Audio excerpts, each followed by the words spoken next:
Bonjour, bienvenue à ce webinaire. Je vais aborder aujourd'hui les raisons pour lesquelles il est important de parler de la gouvernance des approches émergentes de modification sur le climat. Pour présenter ces choses, j'ai décidé de me baser sur les résultats d'un rapport récent sur le réchauffement à 1,5 degré, publié par le groupe d'experts intergouvernemental sur l'évolution du climat, le GIEC, et qui offre de bonnes informations sur le besoin de ces approches nouvelles de modification du climat et sur l'importance de leur gouvernance. Le GIEC a également intégré dans son 5e rapport d'évaluation, l'AR5, publié en 2013-2014, des rubriques qui parlent des approches de modification du climat et qui sont fondées sur la littérature scientifique qui était alors disponible. Le prochain, le 6e rapport d'évaluation, seront apportées des informations mises à jour basées sur les nouvelles conclusions de la littérature publiée dans le monde entier.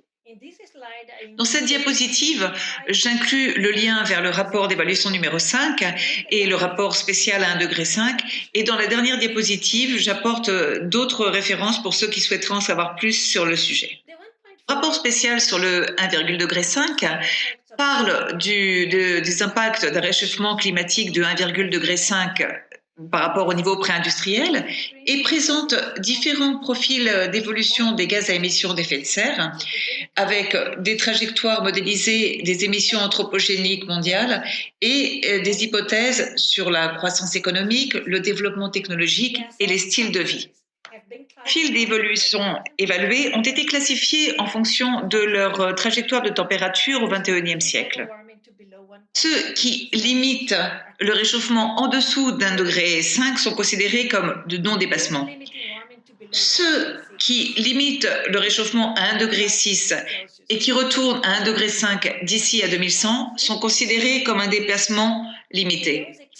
Et ceux qui dépassent le réchauffement d'1,6 degré, mais qui retournent quand même à 1,5 degré d'ici à 2100, sont considérés comme un dépassement élevé.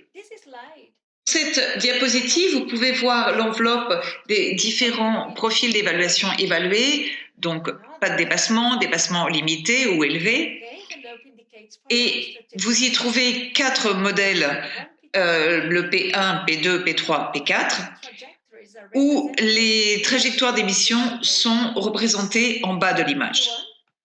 Le P1 représente un profil sans dépassement qui se caractérise entre autres par une décarbonation rapide.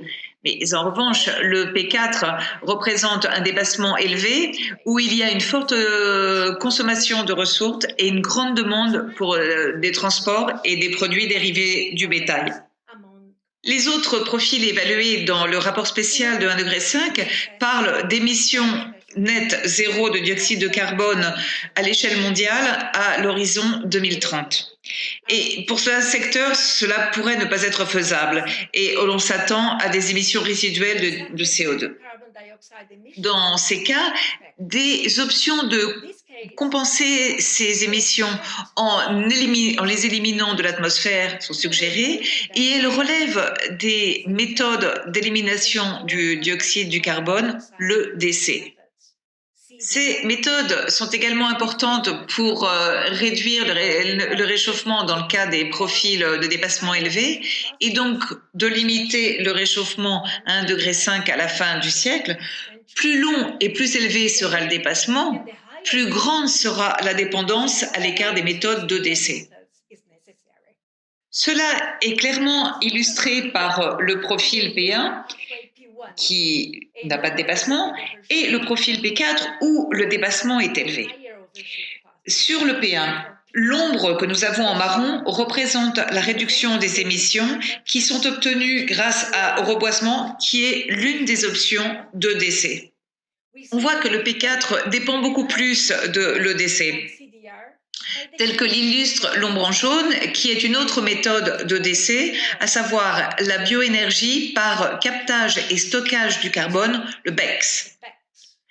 Donc, en plus des méthodes de reforestation et de BECCS, qui sont des moyens biologiques d'éliminer le carbone de l'atmosphère, il y a d'autres options d'EDC, comme on peut voir sur cette diapositive. La fertilisation des océans est un autre moyen de capturer du CO2 en ajoutant des nutriments à l'océan et en capturant beaucoup de carbone au fond de l'océan. Parmi les autres moyens biologiques, on trouve la séquestration du carbone dans le sol via la restauration de terres dégradées et l'application de biochars dans le sol. Mais il y a aussi des procédés chimiques qui capturent le CO2 dans l'air et le stockent dans des formations géologiques. La fertilisation des océans est une autre méthode de décès. L'élimination se fait par des procédés chimiques et physiques en répartissant des roches broyées sur les terres, le littoral et le grand large. En plus des options de décès qui visent à éliminer le CO2 de l'atmosphère, il y a une approche émergente qui s'appelle la modification du rayonnement solaire, la MRS, qui ne vise pas à éliminer le CO2 de l'atmosphère, mais à modifier intentionnellement le bilan radiatif de la Terre afin de réduire le réchauffement climatique. Il existe plusieurs options de MRS qui visent à modifier le rayonnement solaire qui frappe la surface de la Terre en reflétant davantage de rayonnement vers l'espace. Cette diapositive montre la gamme d'options pour le décès et la MRS.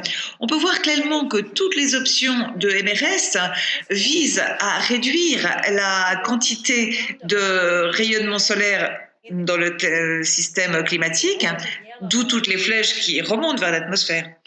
En revanche, le décès vise à éliminer le CO2 de l'atmosphère et de le stocker dans des bassins océaniques et terrestres. Parmi les méthodes de MRS, on trouve également l'injection de gaz dans la stratosphère pour créer des aérosols qui reflètent davantage de rayonnement dans l'espace, ou alors une modification de l'albédo en surface qui change la fraction de rayonnement reflété dans l'espace grâce à des surfaces réfléchissantes comme des toits blancs. On peut aussi parler de l'éclaircissement des nuages qui les rend plus réfléchissants en injectant des particules marines dans les nuages marins. Toutes ces options en sont à des niveaux différents de maturité scientifique et technologique.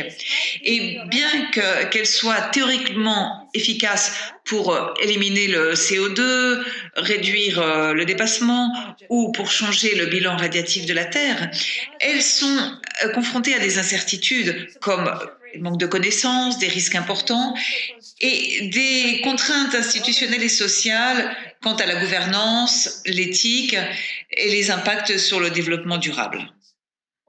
Certaines de ces options n'ont fait l'objet que d'expériences sur le terrain à petite échelle et d'une modélisation théorique. La diapositive précédente nous montrait que les questions de gouvernance sont des défis que ces technologies de modification du climat doivent relever.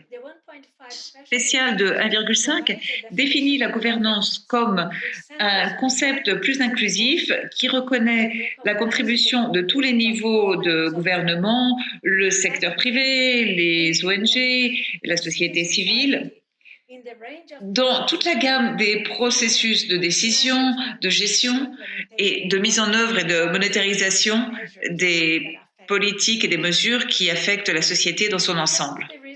Parmi les raisons qui justifient l'importance de parler de la gouvernance des technologies de modification du climat, on trouve le besoin de limiter les impacts négatifs potentiels de certaines EDC et MRS à grande échelle, également d'éviter les risques potentiels de mesures unilatérales qui pourraient avoir des effets transfrontaliers négatifs. Également pour accélérer l'innovation et le déploiement technologique, pour stimuler une recherche mondiale plus approfondie sur les nouvelles approches afin de mieux en comprendre le potentiel et les limites et éviter les conséquences sur le développement durable. Améliorer la compréhension de la permanence du CO2 dans les bassins terrestres, géologiques et océaniques et garantir des mesures pour la permanence. Garantir la gouvernance de l'utilisation des sols afin d'éviter les répercussions négatives de l'EDC sur le plan sociétal et environnemental. Gouvernance efficace signifie aussi améliorer l'éducation sur le climat et la sensibilisation du public et permettre un changement plus rapide des comportements. J'espère que cette présentation vous incite à en savoir plus sur cette nouvelle technologie de modification du climat et je vous remercie beaucoup pour votre attention.